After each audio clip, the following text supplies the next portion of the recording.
नमस्कार दोस्तों, आप सभी का स्वागत है हमारे YouTube चैनल वीवीएन मोरे स्टडी ब्लॉग पर। दोस्तों, आज आप लोग को इस वीडियो में बताया गया है क्लास 12 से मोस्ट इम्पॉर्टेंट हेडिंग, जो कि क्लास 12 के हिंदी के बोर्ड एग्जाम में पूछा जाता है, क्लास 10 के लिए और क्लास 12 के लिए भी जरूरी है। मैं आज आप लोग को रस, छंद, अलंकार में जो तीनों में से मतलब इम्पोर्टेंट है, इसको मैं आप लोग को बताने वाला हूँ। इसलिए आप लोग हमारे चैनल को सब्सक्राइब कर वीडियो को लाइक कर दे, ठीक है। बहुत आसान तरीके से लाया हूँ, बहुत आसान उदाहरण ढूंढ के लाया हूँ। इसलिए आप लोग तुरंत हमारे चैनल को सब्सक्राइब करें, वीडियो को लाइक करें, ज़्यादा ज़्यादा शेयर करें, ठीक है। तो चलिए स्टार्ट करते हैं। अनुप्रास अलंकार है, यमक अलंकार है, श्लेष अलंकार है, सोठा है। ये चारों आप लोग के लिए इम्पोर्टेंट है। इससे पहले ये बोर्ड तो बहुत छोटा है, इसलिए इसमें टोटल अलंकार बताना नहीं पाऊंगा। इससे पहले मैं आप लोग को उपमा अलंकार क्या होता है ये बता देता हूँ। उपमेय में जहां उपमेय में जो दोस्तों जहां उपमेय में क्या होता है, जहां उपमेय में उपमान का संभावना किया जाए, सॉरी उपमा अलंकार क्या होता है, जहां उपमेय में उपमान का समानता दी जाए, जहां उपमेय में उपमान का समानता दी जाए वहां हमारा उपमा अलंकार होता है। जैसे पीपर पात सरिस मंडोला, जहां उपमेय में उपमान की समानता दी जाए वो कौन सा अलंकार होता है, उपमा अलंकार। जैसे पीपर पात सरिस मंडोला। रूपक अलंकार की बात कर ले, जहां उपमेय में उपमान का भेद रहित आरोपण किया जाता है वहां रूपक अलंकार कहलाता है। जैसे चरण कमल बंदो हरिराई।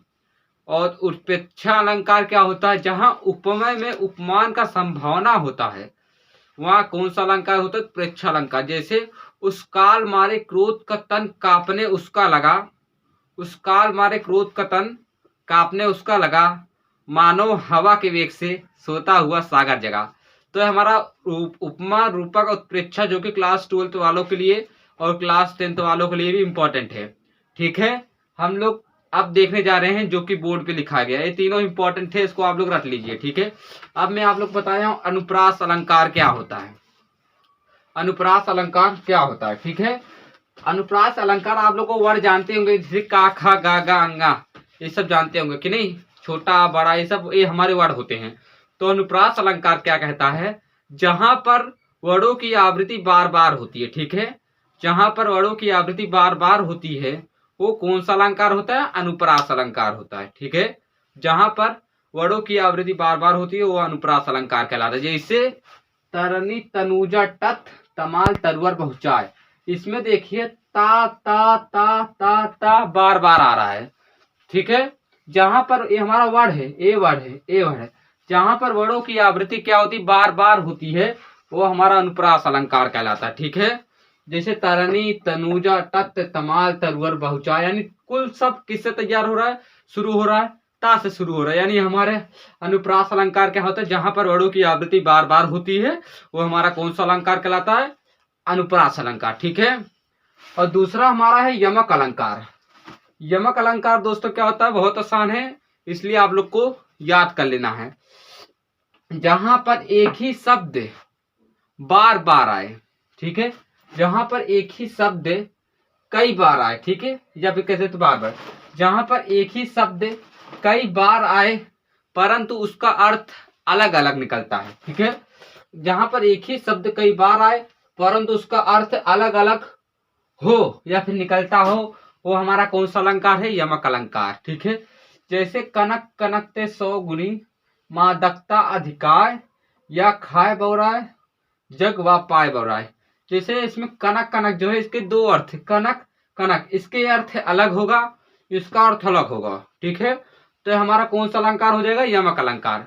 जहां एक ही शब्द की आवृत्ति कई बार हो परंतु उसका अर्थ अलग अलग निकलता है वो हमारा अलग यमक अलंकार हो रहा है, ठीक है।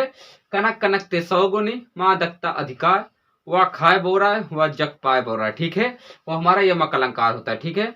तीसरा देख लेते हैं श्लेष अलंकार। मोस्ट इंपोर्टेंट पॉइंट, श्लेष अलंकार क्या होता है, ठीक है। जहां पर एक, इसमें क्या होता है श्लेष अलंकार, जहां पर एक ही शब्द कई बार आए, जहां पर एक ही शब्द कई अर्थ निकलते हैं वहां श्लेष अलंकार होता है, ठीक है। वहां कौन सा अलंकार होता है, श्लेष अलंकार होता है, ठीक है। बहुत इंपॉर्टेंट है आप लोग के लिए।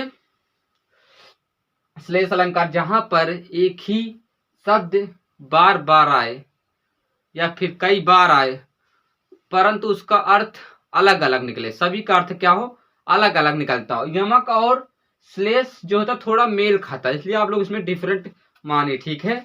जहां पर एक शब्द कई अर्थ, जहां एक ही शब्द के कई अर्थ निकलते, पर वहां पर क्या है, जहां पर एक शब्द कई बार है उनके परंतु उसके अर्थ अलग अलग हो, इसमें क्या है, जहां पर एक शब्द के कई अर्थ निकलते हो, ठीक है, वह कौन सा अलंकार होता है, श्लेष अलंकार। आप लोग को समझ में आया। जैसे इसका उदाहरण होता है, रहीमन पानी रखिए बिन पानी सब चून, ठीक है, ये जो इसका क्या होता है उदाहरण होता है श्लेष अलंकार का, आप लोग को ठीक है याद होगा।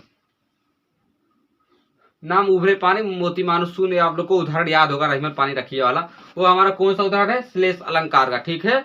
तो हम लोग चौथे में देखते हैं सोठा में, ठीक है। ये क्या होता है, इसको आप लोग को दोहा इससे पहले आना चाहिए। दोहा अगर आप लोग को दोहा आता होगा तो सोठा आएगा। दोहा क्या होता है, या सम्मात्रिक छंद होता है। दोहा सम्मात्रिक छंद होता है। इसके पहले और तीसरे चरण में 13-13 मात्राएं और दूसरे और चौथे चरण में 11-11 मात्राएं होती है, दोहा कहलाता है। जैसे जय हनुमान ज्ञान गुर सागर, जय कपीस लोक उजागर, रामदूत अतुलित बलनामा, ये हमारा कौन सा उदाहरण है, किसका, दोहा का। पर सोठा में क्या है, यह दोहे का उल्टा होता है। सोठा दोहे का उल्टा होता है और यह अर्ध सम्मात्रिक छंद होता है, ठीक है, यह अर्ध सम्मात्रिक होता है। इसके पहले और तीसरे चरण में 11-11 मात्राएं, परंतु दोहा में क्या होता है, इसके पहले और तीसरे चरण में 13-13 मात्राएं होती है। इसके पहले और तीसरे 13-13 मात्राएं होती है तथा दूसरे और चौथे चरण में 13-13 मात्राएं होती है, सोठा कहलाता है, ठीक है। इसका उदाहरण होता है, जो सुमिरा सिद्धि हुई गण नायक करिवर बदन, करहु अनुग्रह सोई, बुद्धि रसी शुभ गुण सदन। ये हमारा सोठा का क्या है, उदाहरण, ठीक है। ये हमारा किसका उदाहरण है, सोठा का उदाहरण है, ठीक है तो दोस्तों आइए हम लोग एक बार रिवाइज कर लेते हैं। अनुप्रास अलंकार, यमक अलंकार, श्लेष अलंकार, सोठा अलंकार, जो कि इंपॉर्टेंट होने वाला है, ठीक है। अनुप्रास जहां पर वर्णों की आवृत्ति बार बार होती, जैसे ता ता ता ता बार बार आ रहा, हमारा कौन सा अलंकार होगा, अनुप्रास अलंकार। तरने तनुजा तत् तमार तलवार बहुचार, ठीक है। और जहां यमक अलंकार क्या होता है, जहां पर एक ही शब्द कई बार आए परंतु उसका अर्थ अलग अलग निकलता है। जैसे कनक कनक क्या है, दो शब्द है परंतु उसका अर्थ, एक का अर्थ अलग है, एक का अर्थ कुछ और है। यानी जहां पर एक ही शब्द कई बार है परंतु उसका अर्थ अलग अलग निकलता है, वो हमारा यमक अलंकार करता है। जैसे कनक कनक ते सौगुनी मादकता अधिकार, वह खाए बोल रहा है, जग पाए बोल रहा है, ठीक है। शेष अलंकार क्या होता है, जहां पर एक ही शब्द की आवृत्ति कई बार होती है, ठीक है, जहां पर एक शब्द की आवृत्ति कई बार होती है, कई बार कई अर्थ, जहां पर एक ही शब्द के कई अर्थ निकलते हैं, वो हमारा कौन सा अलंकार होता है, श्लेष अलंकार। जैसे रहीमन पानी रखिए बिन पानी सब चून, है ना, आप लोग पता है, रहीमन पानी रखिए बिन पानी सब सून, पानी ना गए उभरे मोती मानुष चून, हमारा किसका अलंकार होता है, किसका उदाहरण है, श्लेष अलंकार का। मैंने लिखना भूल गया, ठीक है। आइए सोठा पे चलते। दोहा, सोठा क्या है, दोहे का उल्टा होता है। इससे पहले आप लोग दोहा क्या होता है इसको समझ लीजिए। दोहा सम्मात्रिक छंद है। इसके पहले और तीसरे चरण में 13-13 मंत्र, दूसरे और चौथे चरण में 11-11 मंत्र। इसका उदाहरण जय हनुमान ज्ञान गुर सागर, जय कपीस लोक उजागर, रामदूत अतुलित बलनामा, महावीर विक्रम बजरंगी, आप लोग पता होगा, ठीक है। तो सोठा देख लेते हैं, इंपॉर्टेंट, जो कि यह दोहे का उल्टा होता है, पहला पॉइंट। और यह हमारा कौन सा अलंकार होता है, अर्ध सम्मात्रिक छंद होता है। इसके पहले और तीसरे चरण में 11-11 मंत्र, दूसरे और चौथे चरण में कितना 13-13 मंत्र होती है।